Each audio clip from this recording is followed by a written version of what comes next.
السلام علیکم ورحمۃ اللہ وبرکاتہ۔ اعوذ باللہ من الشیطان الرجیم، بسم اللہ الرحمن الرحیم۔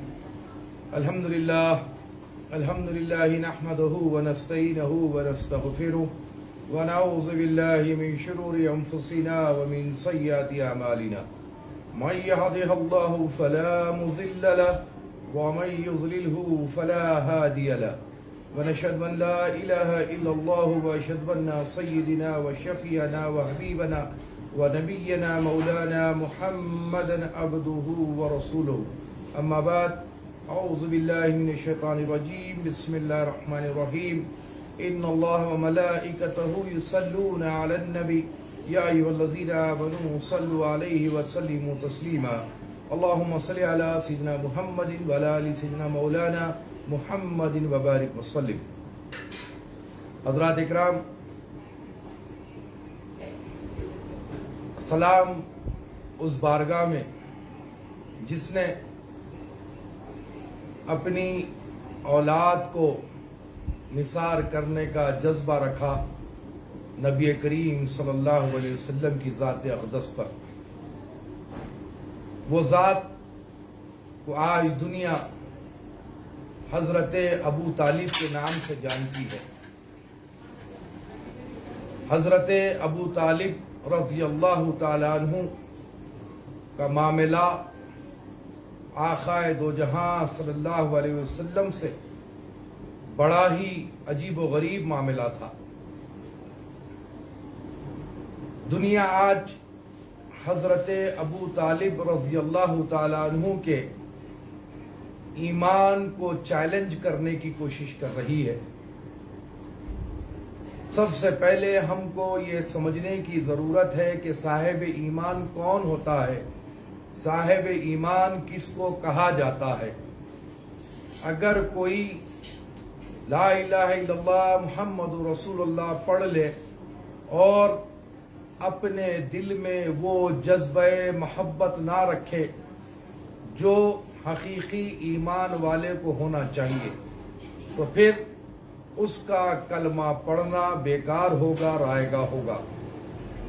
جیسا کہ آقا دو جہاں صلی اللہ علیہ وسلم کی تشریف فرمائی میں کچھ لوگ ایسے تھے جنہوں نے بظاہر کلمہ پڑھا، نبی کی محفلوں میں بیٹھا، نبی مکرم صلی اللہ علیہ وسلم کے ساتھ ساتھ رہے، لیکن ایک وقت ایسا آیا کہ نبی مکرم صلی اللہ علیہ وسلم نے ان کو اپنی محفلوں سے باہر فرما دیا، باہر کا رستہ دکھلا دیا، تو معلوم یہ ہوا کہ ان کے دل میں وہ جذبہ نہیں تھا جو صاحب ایمان کے پاس جذبہ ہونا چاہیے، بلکہ وہ منافق تھے۔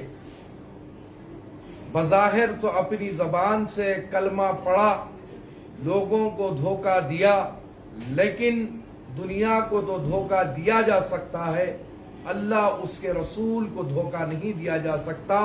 اسی لیے نہیں دیا جا سکتا، اللہ تعالیٰ عالم الغیب والشہادہ ہے، ہر علم کا، ہر چیز کا علم رکھنے والا ہے، ہر غیب کا علم رکھنے والا ہے، اور نبی مکرم صلی اللہ علیہ وسلم کی وہ ذات ہے جو اللہ تعالیٰ نے اپنا ہر علم رسول مکرم صلی اللہ علیہ وسلم کو پڑھا دیا، عطا فرما دیا۔ تو رسول مکرم صلی اللہ علیہ وسلم سے کوئی بات بھی چھپنا ناممکن تھا۔ منافقوں نے بظاہر کلمہ پڑھا، دنیا کو دھوکہ دیا، لیکن ان کے پاس منافقت کوٹ کوٹ کر بھری ہوئی تھی، ان کے پاس دل میں ایمانی جذبہ نہیں تھا، جو صاحب ایمان کا جذبہ ہونا چاہیے وہ جذبہ ان کے پاس نہیں تھا۔ نتیجہ یہ ہوا کہ رسول مکرم صلی اللہ علیہ وسلم نے بھری محفل میں فلاں ابن فلاں کہہ کر ان کو جو ہے محفل سے باہر کا راستہ دکھلا دیا اور فرما دیا کہ یہ لوگ بظاہر اپنی زبان سے کلمہ پڑھے تھے، لا الہ الا اللہ محمد رسول اللہ پڑھے، لیکن بظاہر اپنی زبان سے پڑھے، صدق دل کے ساتھ نہیں پڑھے، اور صاحب ایمان کا جو جذبہ اس کے دل میں ہونا چاہیے وہ ان سے خاسر تھے، ان کے دل میں وہ جذبہ نہیں تھا۔ اب رہا سوال کہ جذبہ کیا ہونا چاہیے، صاحب ایمان کا جذبہ کس کو کہتے ہیں، جذبہ کیا ہونا چاہیے؟ تو پھر سیدنا عمر فاروق رضی اللہ تعالیٰ عنہ کی بارگاہ میں چلتے ہیں۔ سیدنا عمر فاروق رضی اللہ تعالیٰ عنہ حالت ایمان میں ہے۔ سیدنا عمر فاروق رضی اللہ تعالیٰ عنہ نے ایمان قبول کر لیا۔ سیدنا عمر فاروق رضی اللہ تعالیٰ عنہ نے لا الہ الا اللہ محمد رسول اللہ کلمہ پڑھ لیا۔ سیدنا عمر فاروق رضی اللہ تعالیٰ عنہ اللہ اس کے رسول کے حکم کے مطابق نماز پڑھ رہے ہیں۔ حضرت سیدنا عمر فاروق رضی اللہ تعالیٰ عنہ اللہ اس کے رسول کے حکم کے مطابق روزے رکھ رہے ہیں۔ سیدنا عمر فاروق رضی اللہ تعالیٰ عنہ اللہ اس کے رسول کے حکم کے مطابق ہر کام کر رہے ہیں۔ سیدنا عمر فاروق رضی اللہ تعالیٰ عنہ حضرت سیدنا عمر اللہ اس کے رسول کے حکم کے مطابق ہر چیز پر کام کر رہے ہیں، حلال کو حلال مان رہے ہیں، حرام سے بچ رہے ہیں۔ باوجود اس کے رسول مکرم صلی اللہ علیہ وسلم نے سیدنا عمر فاروق رضی اللہ تعالیٰ عنہ سے سوال فرمایا کہ اے عمر تم مجھے کتنا چاہتے ہو؟ سیدنا عمر فاروق نے عرض کیا کہ یا رسول اللہ میں آپ کو اپنی دولت سے زیادہ چاہتا ہوں۔ یہاں پر غور و خوض کی ضرورت ہے، غور و فکر کی ضرورت ہے۔ سیدنا عمر فاروق حالت ایمان میں ہے، نماز پڑھ رہے ہیں، روزہ رکھ رہے ہیں، ہر برے کام سے بچ رہے ہیں، حلال کام کر رہے ہیں، حرام سے دور ہے، حالت ایمان میں ہے۔ باوجود اس کے رسول مکرم صلی اللہ علیہ وسلم سیدنا عمر فاروق رضی اللہ تعالیٰ عنہ سے پوچھ رہے ہیں کہ اے عمر تم مجھے کتنا چاہتے ہو؟ سیدنا عمر فاروق عرض کرتے ہیں یا رسول اللہ میں آپ کو اپنی دولت سے زیادہ چاہتا ہوں۔ اب یہاں پر میرے آقا کیا فرما رہے ہیں، یہ لفظ کو غور کرو۔ میرے آقا فرما رہے ہیں عمر تمہارا ایمان ابھی مکمل نہیں ہوا، عمر تمہارا ایمان ابھی مکمل نہیں ہوا۔ پھر تاریخ لکھتی ہے کہ سیدنا عمر فاروق کے سینے پر سرکار مدینہ صلی اللہ علیہ وسلم نے اپنا دست کرم رکھا اور کچھ دم فرمایا، پھر پوچھا کہ عمر تم مجھے کتنا چاہتے ہو؟ عمر نے عرض کیا کہ یا رسول اللہ میں آپ کو اپنی دولت سے اور اپنی اولاد سے زیادہ چاہتا ہوں۔ میرے آقا نے فرمایا کہ عمر تمہارا ایمان ابھی مکمل نہیں ہوا۔ عمر نماز پڑھ رہے ہیں، روزے رکھ رہے ہیں، ہر نیک عمل کرنے کی کوشش کر رہے ہیں، حرام سے بچ رہے ہیں، حلال کو کھا رہے ہیں، اپنی زندگی شریعت کے مطابق اللہ اس کے رسول کے حکم کے مطابق زندگی گزار رہے ہیں۔ لیکن میرے آقا فرما رہے ہیں کہ عمر تمہارا ایمان ابھی مکمل نہیں ہوا۔ پھر تاریخ لکھتی ہے کہ سیدنا عمر فاروق رضی اللہ تعالیٰ عنہ کے سینے پر سرکار مدینہ صلی اللہ علیہ وسلم نے اپنا دست کرم رکھا اور پھر کچھ دم فرمایا اور پھر پوچھا کہ عمر تم مجھے کتنا چاہتے ہو؟ سیدنا عمر فاروق کی زبان سے بے ساختہ نکلا یا رسول اللہ میں اپنی جان، اپنا مال، اپنی عزت، اپنی آبرو، اپنی آل، اپنی اولاد، اپنی بیوی، اس کرۂ کائنات میں جتنی اشیاء ہے تمام چیزوں سے زیادہ آپ کو چاہتا ہوں اور آپ پر سے اپنی آل و اولاد، اپنی جان قربان کرنے کا جذبہ رکھتا ہوں۔ تب میرے آقا نے فرمایا کہ عمر تمہارا ایمان اب مکمل ہوا۔ تو ذرا غور کریں کہ نماز پڑھ لینا، کلمہ پڑھ لینا، لیکن رسول مکرم پر سے فدا ہونے کا جذبہ، اپنی آل و اولاد کو قربان کرنے کا جذبہ جب تک کہ اس کے دل میں پیدا نہ ہو جائے وہ صاحب ایمان نہیں ہو سکتا۔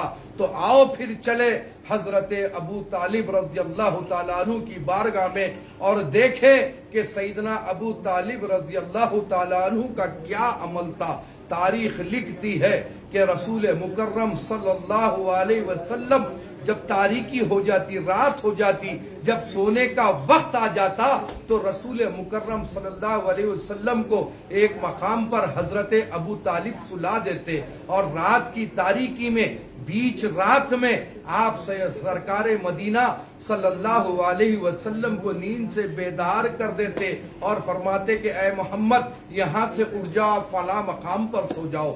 کئی راتوں کا یہ سلسلہ دیکھا، اس کے بعد میرے آقا مدینہ صلی اللہ علیہ وسلم نے فرمایا کہ چچا میں بہت دن سے دیکھ رہا ہوں کہ آپ مجھے ایک مقام پر سلاتے ہیں اور جب رات کا بیچ کا حصہ آتا ہے تو آپ مجھے اس مقام سے اٹھا لیتے ہیں اور میرے مقام کو بدل دیتے ہیں اور وہاں پر آپ اپنی اولاد میں سے کسی کو سلا دیتے ہیں، کیا وجہ ہے؟ تو حضرت ابو طالب عرض کرتے ہیں اے محمد صلی اللہ علیہ وسلم، اپنے گھر میں کچھ سوراخ ہے، دیواروں سے کچھ باہر والوں کو اندر کا نظارہ ہوتا ہے، تاریکی ہوتی ہے، مجھے یہ ڈر ہوتا ہے، یہ خدشہ ہوتا ہے کہ دشمنان اسلام بہت بڑھ چکے ہیں، تمہارے دشمن کچھ زیادہ ہو چکے ہیں، میرے دل میں یہ خطرہ آتا ہے، یہ خوف آتا ہے کہ رات کی تاریکی میں کہیں تم پر کوئی حملہ ور نہ ہو جائے، تو میں تمہیں سلاتا ہوں ایک مقام پر اور رات کی تاریکی میں تمہارا مقام بدل دیتا ہوں اور اپنی اولاد کو سلا دیتا ہوں، اس نیت سے کہ اگر کوئی دشمن تم پر حملہ ور ہونے کی نیت سے حملہ کرے تو میری اولاد تم پر فدا ہو جائے، میری اولاد تم پر قربان ہو جائے، لیکن تم پر کوئی آنچ نہ آئے، اسی لیے میں تمہارا مقام بدل دیتا ہوں۔ اولاد کو قربان کرنے کا جذبہ، اپنی جان کو قربان کرنے کا جذبہ، اپنی آل و اولاد، اپنی اہل و عیال کو، اپنی جان کو قربان کرنے کا جذبہ حضرت ابو طالب رضی اللہ تعالیٰ عنہ کے پاس تھا۔ اور آج بڑی عجیب و غریب بات ہے کہ بہت سارے ایسے لوگ ہیں جن کو استنجا کرنا برابر نہیں آتا، جن کا ایمان ابھی حلق سے نیچے نہیں اترا، جس کو شریعت کی جو ہے ابتدا نہیں معلوم، جس کو عشق کی ابتدا نہیں معلوم، وہ لوگ آج حضرت ابو طالب کے ایمان پر بحث کرتے ہیں۔ وہ لوگ آج کل حضرت ابو طالب کے ایمان پر چیلنج کرتے ہیں۔ ارے وقت پڑے گا تو معلوم ہوگا کہ اولاد کو قربان کرنا کتنا مشکل کام ہوتا ہے، اولاد کو فدا کرنا کتنا بڑا کام ہوتا ہے۔ ایک معنوں میں انسان اپنی جان کو فدا کر دے گا، لیکن اپنی اولاد کو جو فدا کرتا ہے وہ عشق کی آخری منزل ہوتی ہے۔ وہاں پر جب یہ جذبہ پہنچ جاتا ہے کہ میں تو کیا میری آل و اولاد بھی قربان کر دوں گا، تو وہ عشق کی آخری منزل ہوتی ہے۔ اور حضرت ابو طالب رضی اللہ تعالی عنہ وہ عشق کی منزل میں تھے، وہ عشق رسول مکرم صلی اللہ علیہ وسلم سے تھا۔ اور آج حضرت ابو طالب کے ایمان پر بڑی بڑی باتیں کی جاتی ہے، جس کا ایمان ہے بھی یا نہیں جس کی کوئی گارنٹی نہیں۔ اور ایک وقت کی بات ہے کہ کہتے ہیں کہ حضرت ابو طالب نعوذ باللہ ثم معاذ اللہ بت پرست تھے، تو یہ بھی سن لو، یہ باتیں سنانے کا یہی مقصد ہے کہ نوخیز نسل جو آ رہی ہے، جو لوگوں کے ذہن کو پراگند کیا جا رہا ہے، حضرت ابو طالب کے متعلق جو لوگوں کے ذہن کو تباہ و برباد کیا جا رہا ہے، تو اس طرف آپ کی توجہ دلانا چاہتا ہوں۔ کسی نے کیا خوب کہا کہ بھائی کفاروں کے خلاف اتنا نہیں کہا جاتا، ابو جہل اور ابو لہب کو برا بھلا نہیں کہا جاتا، جو مستند کافر تھے، جو حضور پاک صلی اللہ علیہ وسلم سے جنہوں نے جنگیں لڑی، ان کو آج بڑے بڑے مقام پر چڑھانے کی کوشش کی جاتی ہے۔ کیا بات ہے کہ حضرت ابو طالب سے ان لوگوں کو اتنا قد کیوں ہے کہ یہ حضرت ابو طالب کے ایمان کو چیلنج کرتے ہیں؟ تو میں نے ان سے کہا کہ بات بڑی آسان ہے، یہ لوگوں کو حضرت ابو طالب کے ایمان سے مطلب نہیں، حضرت ابو طالب کی مخالفت سے مطلب نہیں، بات اتنی سی ہے کہ ان کے دلوں میں بغض علی پل رہا ہے، اسی لیے علی کے باپ کو کافر بتانے میں تلے ہیں۔ اصلی وجہ تو یہی ہے کہ چونکہ حضرت ابو طالب مولا مشکل کشا کے والد ہے، تو بغض علی ہے، جو حضرت ابو طالب کے ایمان پر چیلنجز کیے جاتے ہیں۔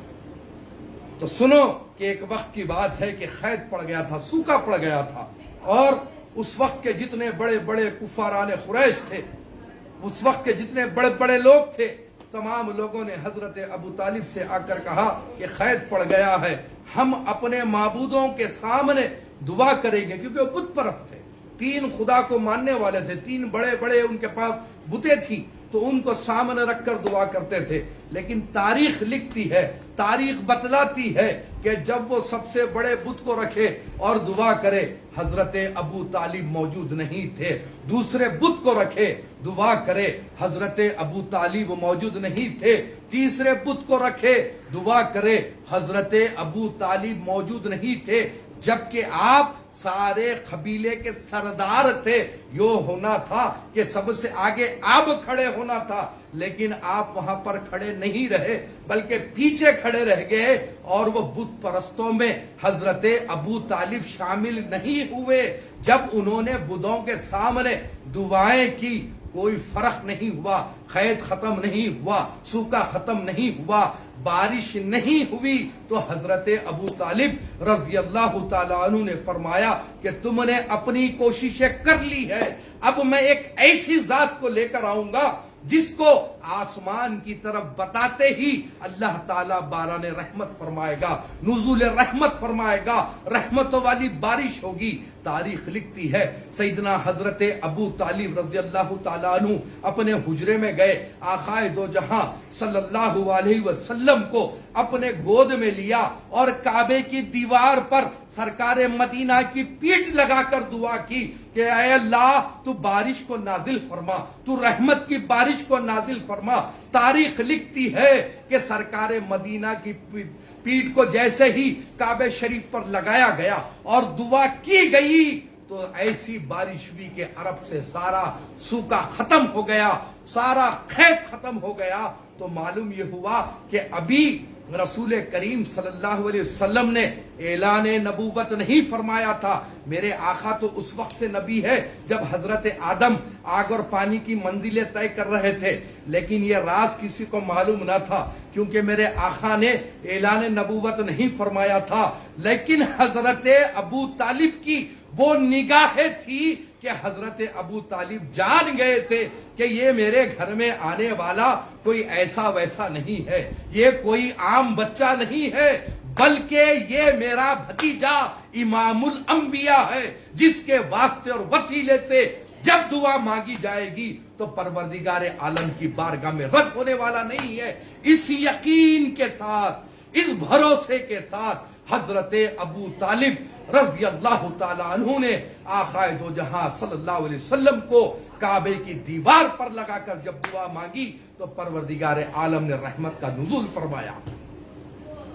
یہ ہے حضرت ابو طالب رضی اللہ تعالیٰ عنہ۔ یہی نہیں، جب آقا دو جہاں صلی اللہ علیہ وسلم اس دنیا میں تشریف لائے تو سب سے پہلے اگر کسی نے آقا دو جہاں کی نعت پڑھی، نعت لکھی، تو وہ بھی حضرت ابو طالب رضی اللہ تعالیٰ عنہ ہے، کیونکہ سب سے پہلے آقا دو جہاں کی شان میں نعت لکھنے والے، قصیدہ لکھنے والے حضرت سیدنا ابو طالب رضی اللہ تعالیٰ عنہ ہے۔ نعت شاید تعریف کب کی جاتی ہے؟ کس وقت کی جاتی ہے؟ جب ان سے مانوس ہو جائے، جب ان پر فدا ہونے کا جذبہ پیدا ہو جائے، محبت بے پناہ ہو جائے، تو پھر اس کی شان میں اشعار نکلتے ہیں، اس کی تعریف کی جاتی ہے۔ یہ حضرت ابو طالب کی منزل تھی جب سرکار مدینہ صلی اللہ علیہ وسلم نے اعلان نبوت فرمایا اور جب سوکھا پڑ گیا تو سارے لوگ آ کر کہنے لگے کہ یا رسول اللہ بارش کے لیے دعا فرمائیے۔ جب رسول مکرم صلی اللہ علیہ وسلم نے بارش کے لیے دعا فرمائی، ہاتھ اپنے دست مبارک کو دراز فرمایا، رحمت کا نزول ہونے لگا، بارش ہونے لگی۔ رحمتوں والی بارش جب ہوئی، سارے لوگ خوشیوں سے جھومنے لگے۔ تو میرے آقا ارشاد فرماتے ہیں کہ آج اگر وہ میرا چہیتا چچا ہوتا تو یہ میرا معجزہ دیکھ کر اس کی آنکھیں ٹھنڈک پاتی۔ اس کے متعلق فرما رہے ہیں حضرت ابو طالب رضی اللہ تعالیٰ عنہ کے متعلق فرما رہے ہیں، کوئی کافر کی آنکھیں نبی کے معجزے کو دیکھ کر ٹھنڈک نہیں پاتی، معجزے نبی کو دیکھ کر صاحب ایمان کی آنکھوں کو ٹھنڈک ملتی ہے۔ سرکار کے جتنے معجزات ہیں ان تمام معجزات کو کفار دیکھ کر خوش نہیں ہوتے تھے، بلکہ ان کا خون کھولتا تھا، جادوگر بولتے تھے، نئی نئی باتیں کرتے تھے۔ وہی لوگ خوش ہوتے تھے جس کے پاس ایمان تھا، جس کے دل میں ایمان کی روشنی تھی، جس کے دل میں سرکار مدینہ صلی اللہ علیہ وسلم پر اپنے آپ کو فدا کرنے کا جذبہ تھا۔ سارے صحابہ اکرام ایک ایک معجزے کو دیکھ کر خوش ہوتے، نہ صرف خوش ہوتے، اس کا پرچار کرتے کہ دیکھو ہمارا نبی کیسا شان والا ہے، ہمارا نبی وہ ہے جو ڈوبے ہوئے سورج کو پلٹاتا ہے، ہمارا نبی وہ ہے جو چاند کو اپنے انگلی کے اشارے سے 2 ٹکڑے کرتا ہے، ہمارا نبی وہ ہے جو اشارہ کرے تو درخت چلتے آ جاتے ہیں، ہمارا نبی وہ ہے جو پہاڑے کھنچ کر ہمارے نبی کے قریب آ جاتے ہیں۔ تو یہ کس کی بولی تھی؟ یہ صاحب ایمان والوں کی بولی تھی، صحابہ اکرام کی بولی تھی۔ ان کے آنکھوں کو رسول مکرم کے معجزات کو دیکھ کر ان کی آنکھیں ٹھنڈک پاتی تھی۔ تو پھر میرے آقا یہاں ارشاد فرما رہے ہیں کہ یہ میرا معجزہ دیکھ کر اگر آج میرا چچا ہوتا، ابو طالب اگر آج اس دنیا میں ہوتا تو اس کی آنکھیں دیکھ کر یہ معجزے کو ٹھنڈک پاتی تھی۔ تو معلوم ہوا کہ نبی کے معجزات کو دیکھ کر حضرت ابو طالب خوش ہونے والوں میں تھے، آنکھوں کو ٹھنڈک پانے والوں میں تھے۔ تو پھر بتاؤ کہ ایسے عاشق، ایسے محسن اسلام کے متعلق آخر کیسی کیسی زبانیں چل رہی ہے۔ میرا چیلنج ہے، میرا دعویٰ ہے کہ اعلان نبوت سے پہلے ایسا جانثار کوئی پیدا ہوا تھا نہ کوئی پیدا ہو سکتا ہے جو اپنے آپ کو قربان کرنے کا جذبہ رکھتا ہے، جو اپنی آل و اولاد کو قربان کرنے کا جذبہ رکھتا ہے۔ یہی نہیں، اپنی اولاد کو یہ تعلیم دی گئی کہ جب کوئی بھی محمد صلی اللہ علیہ وسلم پر حملہ آور ہو جائے تم اس کو اپنے طرف سے حملہ کرنا، بھلے تمہاری جان چلی جائے لیکن محمد صلی اللہ علیہ وسلم پر کسی قسم کی کوئی آنچ نہ آئے۔ یہ حضرت ابو طالب رضی اللہ تعالیٰ عنہ کا محبت، جذبہ، اثار و قربانی تھی۔ اسی لیے آج جو عاشق رسول ہے وہ سارے لوگ حضرت ابو طالب رضی اللہ تعالیٰ عنہ کو محسن اسلام بولتے ہیں کہ انہوں نے رسول مکرم صلی اللہ علیہ وسلم کی بظاہر ایسی حفاظت فرمائی۔ یقیناً اللہ رسول مکرم کی حفاظت کرنے والا ہے۔ بظاہر انہوں نے جو کام کیا، اس لیے آج ان کو محسن اسلام کے نام سے جانا جاتا ہے۔ ارے حضرت ابو طالب پر آج تنقیدات کرنے والوں، ذرا ہوش کے ناخن لو کہ پہلے تاریخ کو پڑھو، ایسی ویسی باتوں پر جا کر جو ہے اپنے آپ کو جو ہے گڑھے میں مت ڈالو۔ ہوش کے ناخن لو، بہت سخت ترین ضرورت ہے۔ بہت سارے لوگ ایسے ہیں جو خارجی ذہنیت رکھتے ہوئے اہل بیت اطہار کے مقام کو گرانے کی کوشش کرتے ہیں۔ مولا مشکل کشا کے آپ والد ہونے کی وجہ سے آپ حضرت ابو طالب کے کفر کو ثابت کرنے کی کوشش کرتے ہیں۔ بڑی حیرت ہوتی ہے، بڑا تعجب ہوتا ہے جب یہ چیزیں دیکھی جاتی ہے۔ ارے بڑی حیرت کی بات تو یہ ہے کہ حضرت موسیٰ علیہ السلام کو جب دودھ پلانے کا معاملہ آیا تو اللہ تعالیٰ نے صاف شفاف صاحب ایمان مشرک سے بچانے کے لیے کئی جو ہے دودھ پلانے والوں کو بلایا گیا۔ جو بالکل صاف ستھرا تھا، جو مشرک نہ تھا، اس کو متعین کیا گیا دودھ پلانے کے لیے۔ کیوں؟ کیونکہ حضرت موسیٰ علیہ السلام اللہ کے نبی ہے اور اللہ کے نبی کو کسی مشرک کا دودھ نہیں پلایا جا سکتا، کسی کافر کا دودھ نہیں پلایا جا سکتا۔ اسی لیے اللہ تعالیٰ نے حضرت موسیٰ علیہ السلام کی پرورش کے لیے سارے انتظامات فرمائے۔ اور پھر دوسری طرف دیکھو کہ سرکار مدینہ صلی اللہ علیہ وسلم کی بظاہر پرورش کے لیے اللہ تعالیٰ نے حضرت ابو طالب کے گھر کو منتخب فرمایا۔ نعوذ باللہ ثم معاذ اللہ، کیا حضرت ابو طالب اگر کافر ہوتے تو کیا یہ اللہ کو منظور ہوتا کہ رسول مکرم صلی اللہ علیہ وسلم کافر کے گھر کا لقمہ کھائے؟ کبھی نہیں، پاک و صاف و ستھرا تھا۔ اور پھر یہ تو بات امام الانبیاء کی ہے۔ حضرت موسیٰ کے لیے جب یہ انتظام کیا گیا تو سوچو امام الانبیاء کے لیے کیا انتظام کیا گیا۔ ایک ایک لقمہ پاک رسول مکرم صلی اللہ علیہ وسلم نے تناول فرمایا، وہ حضرت ابو طالب کا گھر تھا۔ یہ اللہ کا انتظام تھا۔ اور پھر اللہ تعالیٰ کیا فرما رہا ہے کہ ہم نے بہتر سے بہتر گھر کا انتظام فرمایا۔ قرآن بول رہا ہے، میں نہیں کہہ رہا ہوں، قرآن کہہ رہا ہے کہ ہم نے بہتر سے بہتر گھر کا انتظام فرمایا ہے۔ تو کس کا گھر تھا بہتر سے بہتر؟ وہ گھر حضرت ابو طالب کا گھر تھا۔ تو بہرحال آپ تمام حضرات سے یہی معروضہ ہے کہ آپ لوگ اپنے ایمان کو مضبوط کریں، اپنے عقیدے کو مضبوط کریں، سرکار مدینہ صلی اللہ علیہ وسلم پر جان نثار کرنے کا جذبہ پیدا کریں، اپنی اولاد کو قربان کرنے کا جذبہ پیدا کریں، اپنی عزت و آبرو آل و اولاد ہر چیز قربان کرنے کا جذبہ پیدا کریں۔